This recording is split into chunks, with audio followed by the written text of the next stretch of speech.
you already saved money by not giving a spare wheel, which I feel is it doesn't have a spare wheel. A lot of people will say environmental benefits and everything. While that is good to have, I'm more worried about my cost savings. So, Nice. so I literally drive this vehicle for almost 80 paise per kilometer.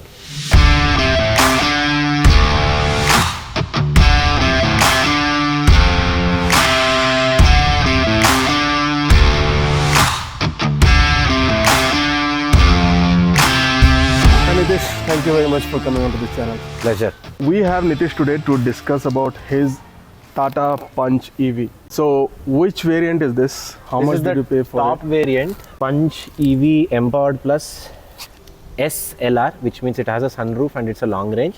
Okay. So 35 kilowatt hour battery. But I didn't go for the fast charger because we already have a fast charger installed here and यहाँ पे allowed भी नहीं है.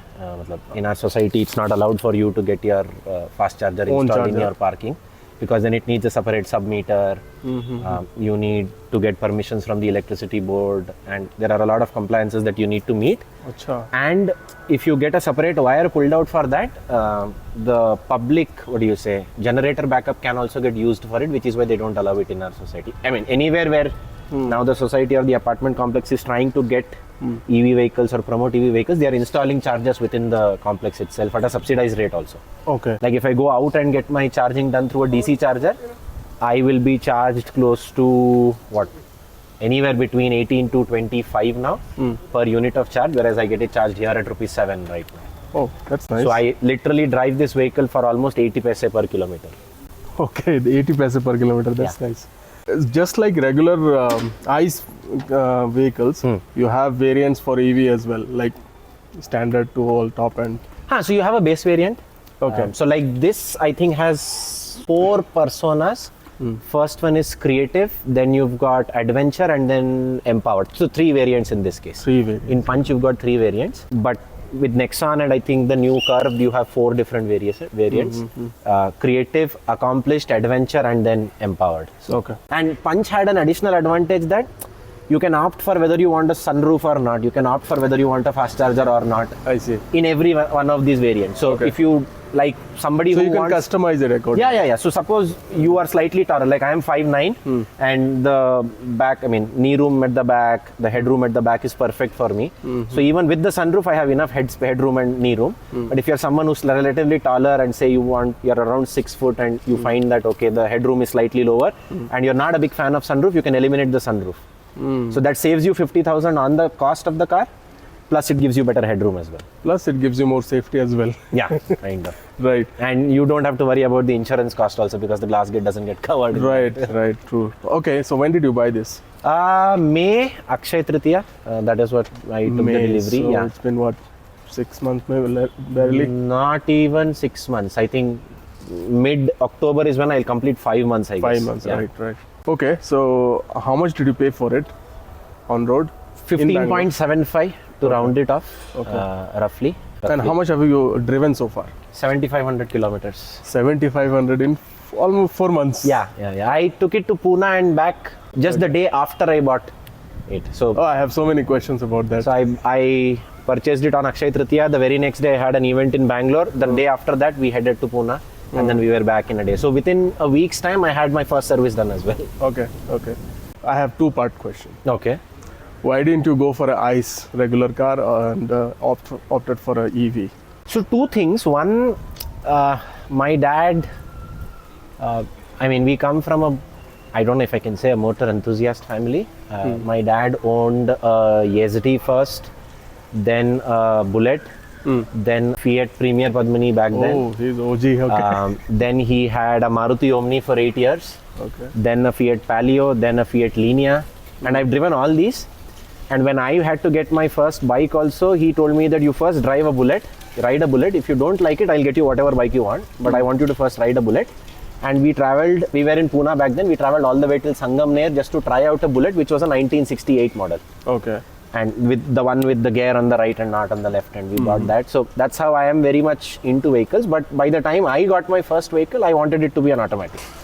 So I had used a Nios.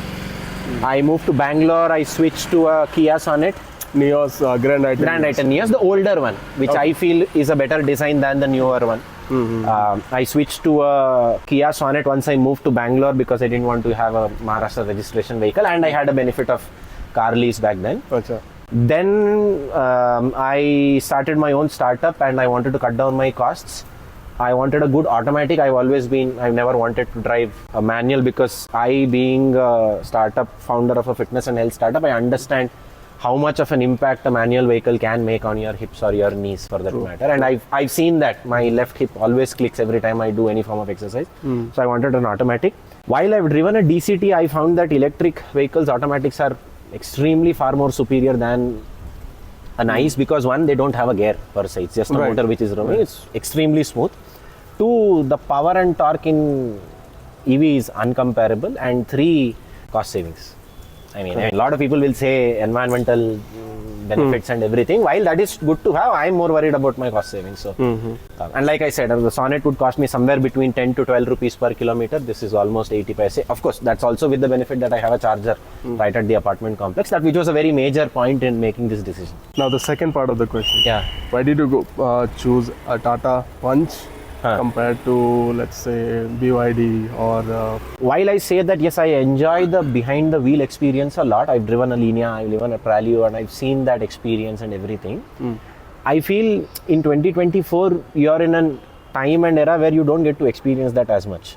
With the traffic we have, with the roads that we have. Especially in Bangalore. Yeah. I mean, anywhere. I've driven it in Pune, I've driven it in Mumbai, multiple places. Everywhere, it's kind of the same. I mean, you hardly get to experience the... How do you feel behind the wheel?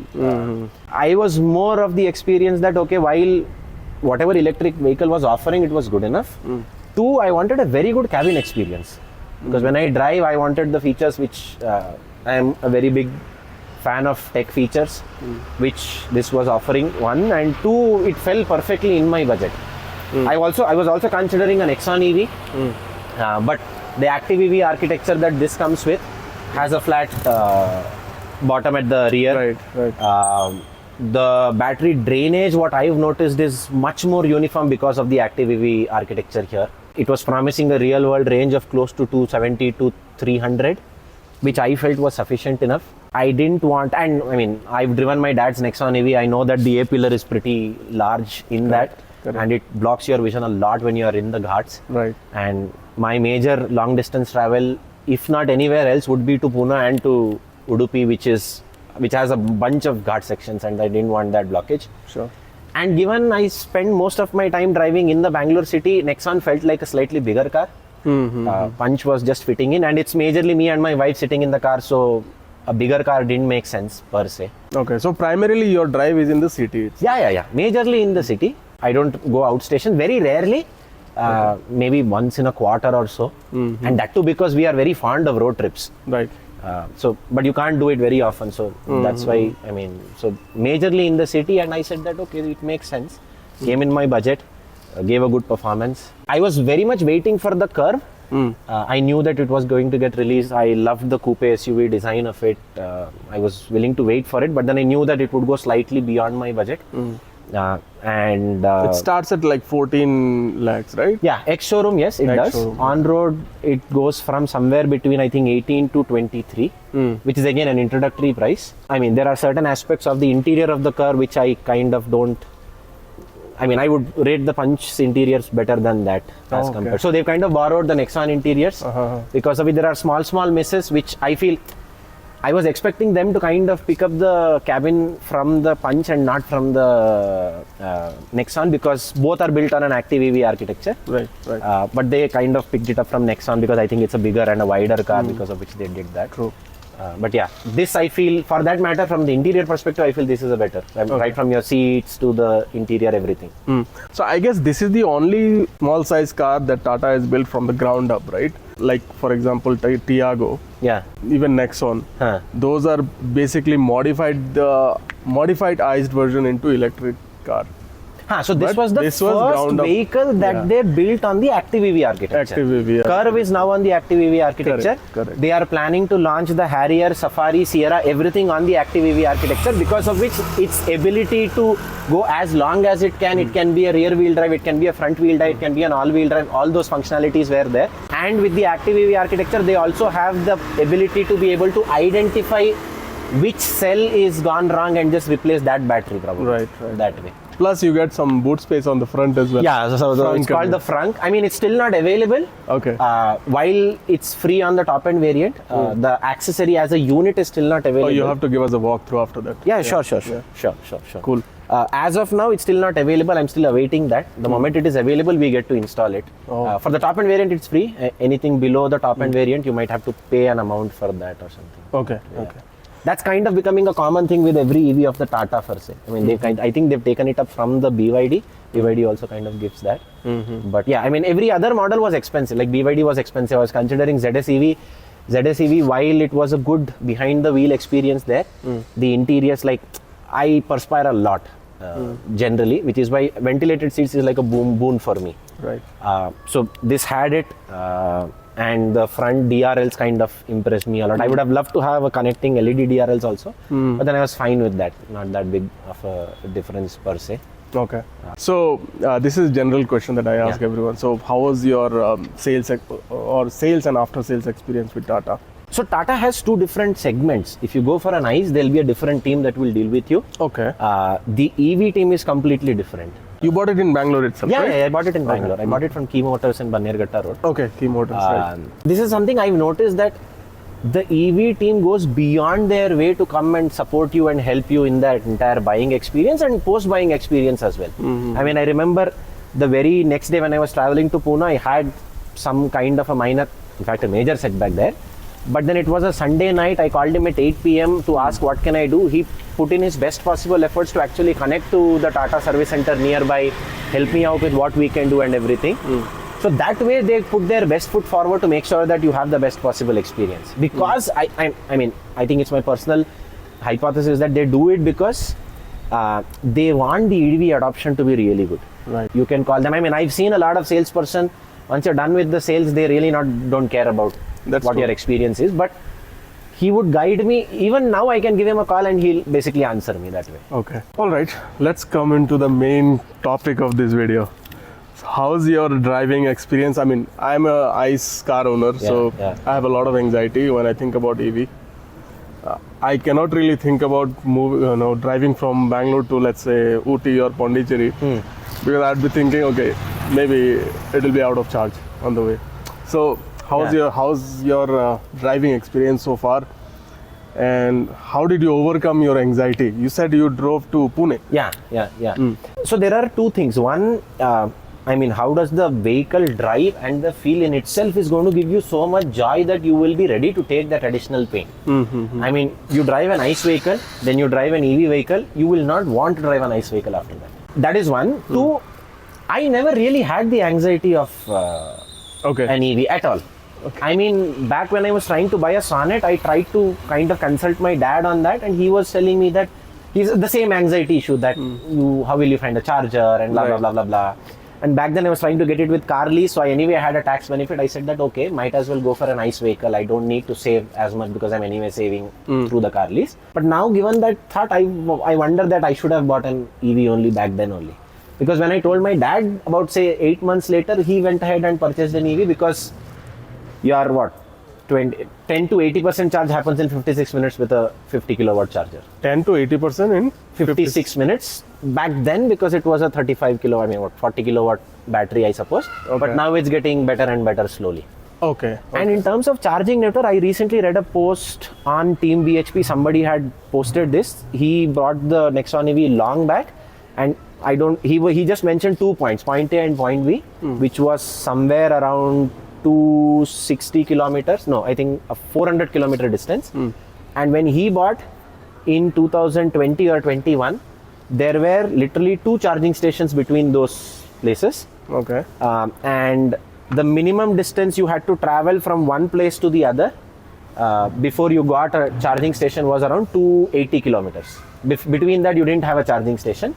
Now the same 2 charging stations, 2 points, point A and point B, has 28 charging stations in between, with a minimum distance that you need to travel for a charging station is 50 kilometers. Okay. There are still possibilities where when you reach there might be another vehicle being charged, but the probability of that happening is pretty low. BPCL has actually started installing chargers in every one of their petrol pumps. Most of the bigger Bharat Petroleum petrol stations, you will find an EV charging station, EV charger, DC fast charger of 30 kilowatt.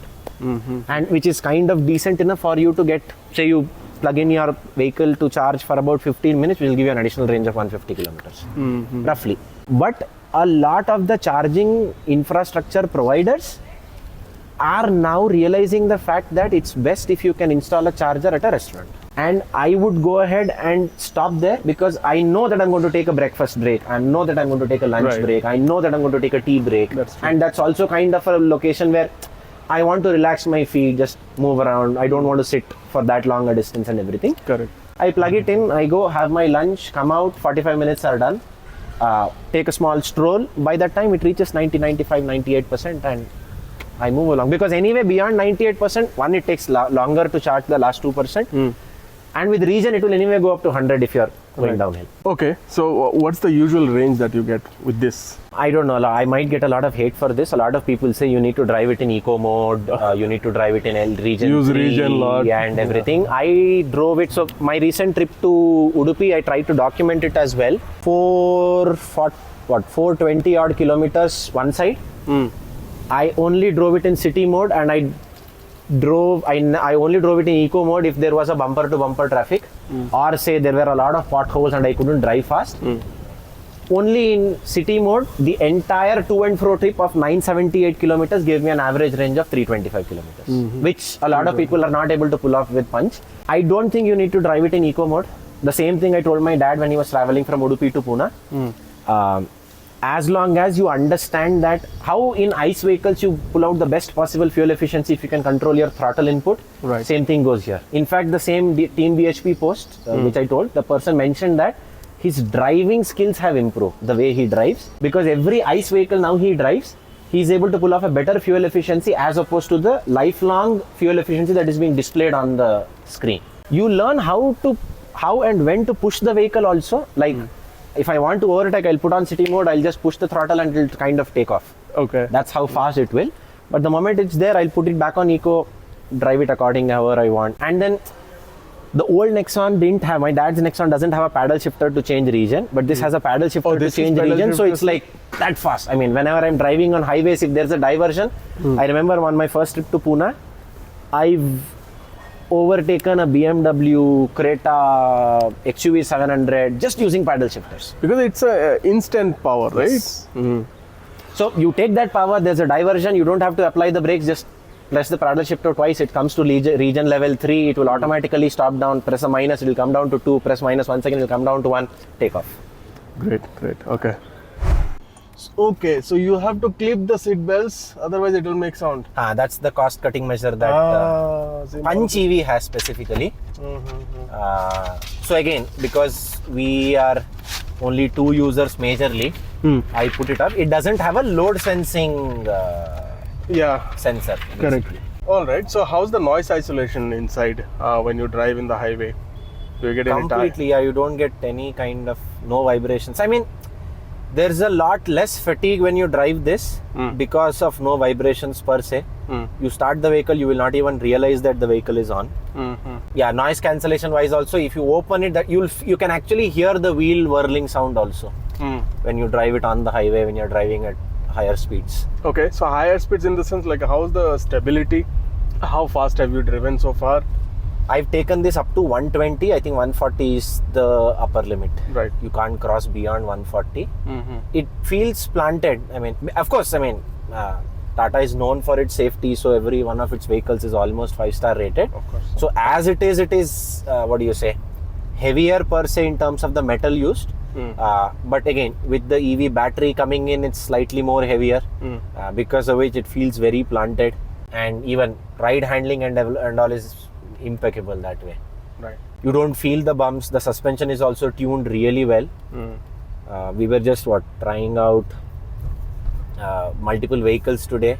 We tried the Thar Rocks. We tried the. Did you drive the Thar Rocks? Yeah. I just. You like it? I mean, it does feel. I felt like I was sitting in a tank and driving because it's so high, tall seated. Right. of course, it's a 4x4. It's built for a different purpose altogether. But I felt the ride to be very bumpy. My brother was mentioning that the users actually say that it's more stable and more comfortable than the Thar 3-door version. But still, I mean, the back seat felt very bumpy. Yeah, maybe again because of a stiffer suspension, because it's meant for 4x4, etc. Yeah. We also drove the curve. My brother is constantly comparing every vehicle to the curve now. Oh, okay. You so how is can't curve, by the way? I felt it to be apart from the interiors, I think it's a definite win.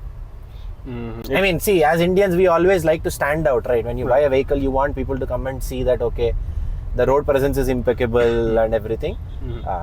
Brilliant vehicle. I think the ergonomics could have been a little better. I feel the ergonomics of this vehicle is too good. So what does your family members say? I mean, do you usually just drive with your wife or with your family as well? My parents stay in Pune. Okay. So I've not really driven with them per se in the Punch that much. But yeah, my mom and dad definitely said that he's got a better car for a cheaper price than we did for the Nexon. Because it doesn't have a 360-degree camera, it doesn't have blind spot monitoring, multiple things like that. So yeah, that way. It doesn't have paddle shifters. In the Nexon and the Curve, you have the cup holders in the dashboard and in the glove box and not here. The, what do you say, interior space of managing your USB ports and all is a little more cumbersome in the Nexon and the Curve, whereas here it is pretty easy to operate. And specifically what I love is the seats of the Punch. So if you see the front seats, the shoulder, my shoulder is completely covered in the seat. The headrest also seems a little different. It feels more like a cockpit seat. It's more vertical, more covering. The Nexon and the Curve seats don't feel as comfortable. Like when I sit in the Curve, my shoulder is above where the seat ends. So it's not as comfortable as the Punch one. Punch seats feel supremely comfortable for me. Now this is a controversial question. Yeah. So the touch points over there. Yeah. In the center console. And these are all touch points, not really have buttons. Yeah. And people say it has a lot of accidental touches, and also hazard button is also touch. Do you feel any issues with it? No, I mean, see, it's all a matter of getting used to. See, majorly I use the AC button. So that I generally start it on when I am driving. Before I start my vehicle, and when I start giving the throttle input, that is when I switch this on. Rest all is kind of taken care of. So if I don't want to kind of use something, I very rarely, when I try to kind of, what do you say, increase the temperature or lower the temperature of the AC, the 360-degree camera kind of gets turned on automatically, or the AC might move away from the auto mode. Say for example, I go and touch this, auto mode goes off, AC gets turned off. I can come back and switch it on like this. It's just a blink of an eye. You wouldn't focus on this if you are in a very stringent situation for those 5 seconds. As long as you're used to it, it's fine. It's just a matter of getting used to it. That's it. Yeah. Okay. So AC. Let's talk about AC. Is it noisy? How long does it take to cool down? Cooling happens pretty quick. Of course, I mean, see, they haven't given the express cooling feature in this one. Okay. I don't know if the new Nexon EV has it, but the Curve definitely has an express cooling feature. Here, the AC is super powerful. So when I was considering a Nexon EV and the Punch EV, few factors that actually made me think that I should go for a Nexon EV was, Nexon EV has a rear AC vent. It has a rear charging port as well, a 45-watt charging port. Oh, this doesn't have... This doesn't have a rear charging port. It doesn't have a rear AC vent. It doesn't have the rear door handles, and neither does it have in the front as well. But then again, the AC was so powerful, never ever somebody sitting at the back has complained that it's not cool enough. It's right now at 24. So maximum I've gone down to is 23. Even in the peak summer, I've not gone below 23. That's kind of had been sufficient. Okay. Charging port again, because we are only 2 users, I didn't need a charging port there. The 45-watt charging port here is sufficient enough to charge the laptop as well. Okay. So when we've been driving, we put the Type-C charging port to this one, and this charges a laptop as well. I mean, we put a laptop on charge, and in spite of that, we've pulled off a range of 325 kilometers. Oh wow. Okay. Because this uses a separate battery, the secondary battery. The primary battery also charges the secondary battery when you're driving. I don't think cruise is that beneficial in an EV, because It's not? I mean, in ICE it still works because then it improves your fuel efficiency and everything. Here you want to pull off better range, then regen should work. In cruise, regen won't work as effectively as it would if you don't use the cruise. So instead of the cruise, I would rather have ADAS facilities even if it was level 1. Okay, so next question for you. You have to list top 3 or 5 things, good things and bad things about this car. Let's go. Okay, good things. 1 is its power and torque. 2, cost efficiency. 3, the features that I get in that. 4, the price point. And 5, its proportions for city and the stability for the highway driving. Right, okay. That will be the 5 pros, I'll say. Cons, no weight sensing rear seat belts. So I feel if you're making a 5-seater car, even if it's a 4-seater, you could have given that. You already saved money by not giving a spare wheel, which I feel is it doesn't have a spare wheel, which I still feel is practical because all the vehicles now come with the tubeless tire. If they're giving you a puncture repair kit, you can basically drive for another 100 kilometers, find a tire repair shop and you hardly use the spare wheel anyway. Any which way tubeless tires can drive for a while before you find a space. You've given a puncture repair kit, that's fine. There you have saved some cost, you could have given that load sensing thing. Apart from that, I really can't think of anything. That's good actually. How's your service experience so far? Did you get any services done? I've got the first free service done. I still feel Tata needs to do a better job at that. They've upped their sales game. They've upped their marketing game. They've come up with some brilliant products per se. But that has still, it is yet to translate to the service team. They do a good job in the mundane routine checks that they have to do. They'll check the vehicle properly and everything. But whenever it comes to a specific issue, it's difficult for them to identify is what I feel. If you are turning on the automatic headlamps, you use and you put it onto the high beam, you put the right indicator, it will still work fine. The left indicator, you have to turn it on from the right angle. Otherwise, the high beam will turn off by itself. And this only happens when you do it with the automatic headlamps on. It doesn't happen if you actually manually turn on the light and then do your high beam. It works perfectly fine. That was something they couldn't kind of fix, but then I kind of did it because it was not that big a deal breaker for me, so that's fine. But nuances is where I think service personnel don't do a great job, and that's a known issue of Tata.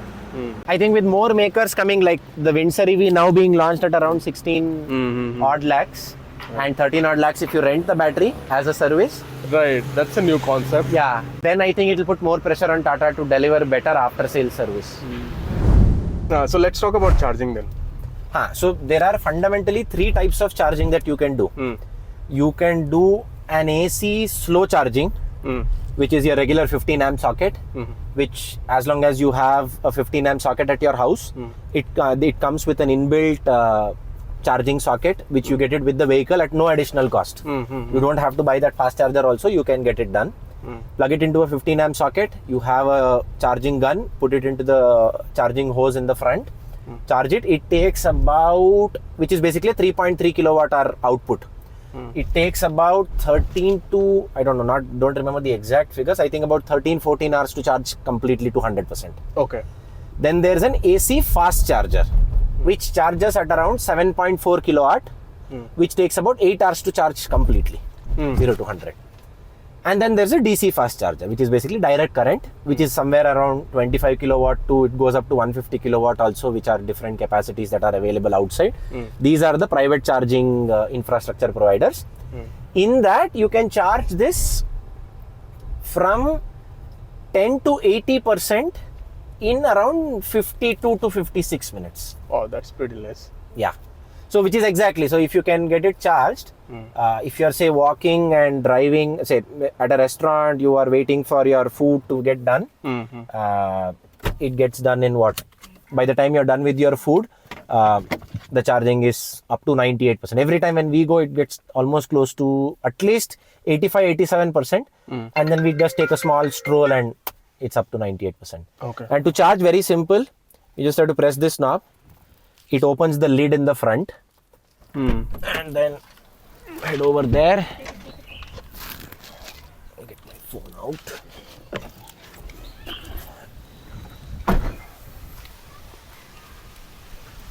So yeah, this is basically your AC charger. Be it slow or fast, you just apply the charging gun to this and it will charge. If you are using a DC charger, you also need to open the lower one as well. Okay. So when you open the lower one, it looks like this. A DC charger will have a bigger gun, so it fixes into both these. The AC charger, you don't need this, so I kind of close this. Put this up. Pretty simple, it's done. I come here. I have the Bolt Earth app. All I have to do is scan the QR code that's present here. I click on this, scan the QR code. It will automatically detect. I've already entered my details of the vehicle. Okay. I select my vehicle here. I select how long do I want to charge it for. It also tells me. So for charging time selected, your state of charge must be less than or equal to 40%. It's at 37 right now. So I'll just increase it to 3 or 30 minutes. Now it says it should be less than 34, less than 30. And I click on start charging. It's already loaded. I click on start charging. And the moment it's ready to charge, it will start showing an indicator also as how much charge is there.